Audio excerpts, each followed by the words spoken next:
بسم اللہ الرحمن الرحیم۔ اللہ کے نبی حضرت محمد صلی اللہ علیہ وآلہ وسلم بار بار حسین رضی اللہ تعالیٰ عنہ کو بلند کر کے دنیا کو یہ بتاتے تھے کہ میں حسین سے ہوں اور یہ حسین مجھ سے ہے۔ اے لوگو، اگر اس حسین پر کوئی مشکل آ جائے تو اس کی مدد ضرور کرنا، کیونکہ یہ حسین جنت کے جوانوں کا سردار ہے، میرا خون ہے، میری اولاد ہے۔ لیکن افسوس، ابھی رسول کریم صلی اللہ علیہ وآلہ وسلم کی رحلت کو تھوڑا وقت ہی گزرا تھا کہ کربلا کے میدان میں ایک طرف 9 لاکھ کا مجمع تھا اور ایک طرف حسین رضی اللہ تعالیٰ عنہ، جو بار بار لوگوں سے مخاطب ہو کر پوچھتے تھے کہ اے لوگو، کیوں میرا راستہ روکتے ہو؟ اے لوگو، میں تمہارے نبی کا نواسہ ہوں، کیوں مجھ پر پانی بند کیا ہے؟ کیوں میرے بچوں کو پیاسا رکھا ہے؟ کیوں میرے عزیز و اقارب کو شہید کیا ہے؟ اتنے میں فوج یزید بولی، ہم تمہیں تمہارے بابا علی رضی اللہ تعالیٰ عنہ کے بغض میں قتل کر رہے ہیں تاکہ یزید ہماری جھولیاں خزانوں سے بھر دے۔ حسین رضی اللہ تعالیٰ عنہ نے فرمایا، اے لوگو، جس اسلام کا علم تم لوگوں کے ہاتھوں میں بلند ہے، یہ علم میرے بابا علی نے ہی تو بلند کیا ہے۔ تم لوگ کیوں بھول رہے ہو کہ تم جس رسول اکرم صلی اللہ علیہ وآلہ وسلم کی امت ہو، میں اس کا نواسہ ہوں۔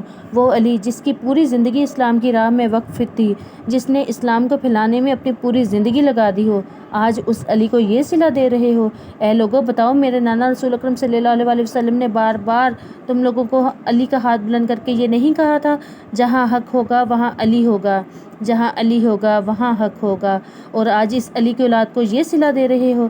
یہ باتیں سن کر شمر مالون کو ڈر ہوا کہ فوج میں بغاوت نہ ہو جائے۔ اس نے فوراً فوج کو کہا کہ کیا دیکھ رہے ہو، فوراً حملہ کرو۔ فوج نے فوراً حملہ کر دیا۔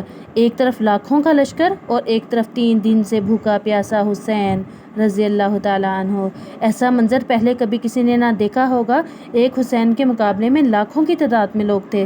حضرت حسین اللہ کا نام لے کر میدان کربلا میں دشمنوں سے مقابلہ کرنے نکل آئے اور اللہ کے نام پر آپ نے ایسی جنگ لڑی کہ دشمنوں کی اینٹ سے اینٹ بجا کے رکھ دی۔ دشمن کام کے رہ گیا، دشمن پلٹ کر بھاگنے کے لیے مجبور ہو گیا، اور آپ نے ایسی جنگ لڑی کہ دشمن آپ سے پیچھے ہٹ کر 10 میل دور جا کے کھڑا ہو گئے اور چھپنے لگے۔ تو آپ نے چاہا، آپ اپنے زخمی گھوڑے ذوالجناح کے اوپر سوار ہو کر ان کے تعاقب میں پیچھے جانے لگے تو غیب سے آواز آئی، پلٹ آ اے نفس مطمئنہ، پلٹ آ اے حسین، پلٹ آ اے نفس مطمئنہ، پلٹ آ اے حسین، میں تجھ سے راضی ہو گیا، تو بھی مجھ سے راضی ہو جا۔ تو انہوں نے بیبیوں کے خیموں کو آگ لگا دی۔ حسین کبھی خیموں کی طرف جاتے تو کبھی فوج سے مقابلے کے لیے بھاگتے۔ عمر بن سعد نے کہا کہ کوئی بھی حسین کے قریب جا کر نہیں لڑے گا، سب لوگ جس کے پاس جو بھی ہتھیار موجود ہیں دور سے ہی وار کرتے جاؤ، پاس جا کے وار کرو گے تو وہ تم لوگوں کو مار دے گا۔ ظالموں نے دور سے ہی نیزے مارنے اور تیر سے حملہ کرنا شروع کر دیا۔ جس کے ہاتھ میں جو چیزیں آئیں انہوں نے دور دور سے ہی پھینکنا شروع کر دی۔ اگر کسی کے پاس کوئی ہتھیار نہیں تھا تو وہ تپتے صحرا کی گرم ریت ہی اٹھا کے آپ پر پھینکنے لگا۔ امام حسین کے جسم مبارک پر ہزاروں زخم لگتے رہے اور آپ کے جسم مبارک پر اتنے تیر تھے کہ آپ کا جسم مبارک نظر تک نہیں آ رہا تھا۔ بس جیسے ہی نواسے رسول صلی اللہ علیہ وآلہ وسلم گھوڑے کے پیٹھ سے نیچے آتے ہیں، فوج یزید خوشی سے جھومنے لگ جاتی ہے۔ پھر وہ گھوڑا جس پر آپ سوار تھے آپ کے چاروں طرف گھومنے لگ جاتا ہے، دوڑ دوڑ کر آپ کو آنے والے تیروں سے بچانے کی کوشش کرتا ہے۔ پھر اتنے میں عمر بن سعد نے کہا، اے لوگو، رکو، یہ تو وہ گھوڑا ہے جس پر رسول خدا سواری کیا کرتے تھے، رکو، کہیں اس گھوڑے کو تیر نہ لگ جائے، کہیں اسلام کی بے حرمتی نہ ہو جائے۔ اس طرح ان لوگوں نے تیر چلانے بند کر دیے۔ افسوس، صد افسوس کہ ان لوگوں کو گھوڑے کا احترام تھا جس پر آپ سواری کرتے تھے، پر وہ لوگ نواسے رسول کا احترام بھول گئے، جس کی سواری بچپن میں خود رسول اللہ بنا کرتے تھے، جس کے بارے میں فرماتے تھے کہ حسین مجھ سے ہے اور میں حسین سے ہوں۔ پھر حضرت حسین نے کربلا کی سرزمین پر اپنا سر رکھ کر اللہ کا سجدہ شکر بجا لایا تو فوج یزید کے کچھ سپاہی بھاگ کر آپ کا گردن کاٹنے کے لیے آپ کے پاس آئے، لیکن جیسے ہی وہ سپاہی آپ رضی اللہ تعالیٰ عنہ کے پاس آئے تو سب کی نظر وہیں ٹھہر گئی، کیونکہ انہیں آپ میں رسول اکرم صلی اللہ علیہ وآلہ وسلم کا چہرہ مبارک نظر آنے لگا۔ وہ ڈر گئے اور ڈر کر واپسی کے لیے بھاگ جاتے ہیں۔ تو شمر مالون نے کہا کہ یہ تم میں سے کسی سے یہ کام نہیں ہوگا، اس کام کے لیے میں ہی چنا گیا ہوں، یہ کام میرے ہی ہاتھوں ہونا لکھا ہے۔ پھر وہ آ کر امام حسین کے گلے پر تلوار چلا دیتا ہے اور یزید خوشی سے جھومنے لگتے ہیں۔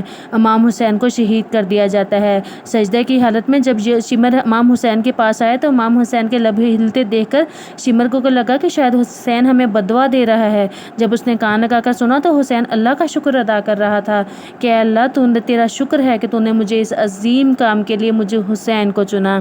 حسین سجدے میں اللہ کا شکر ادا کرتے رہے اور شمر ملعون حسین کا گلا کاٹتے رہے۔ آپ کی شہادت کے بعد خیمے جلا دیے گئے، بیبیوں کے سروں سے چادریں چھین لی گئی، بی بی سکینہ کو تمانچے مارے گئے، شہیدوں کی لاشوں کی بے حرمتی کی گئی۔ غرض کہ کون سا ظلم تھا جو اہل بیت پر نہیں ہوا۔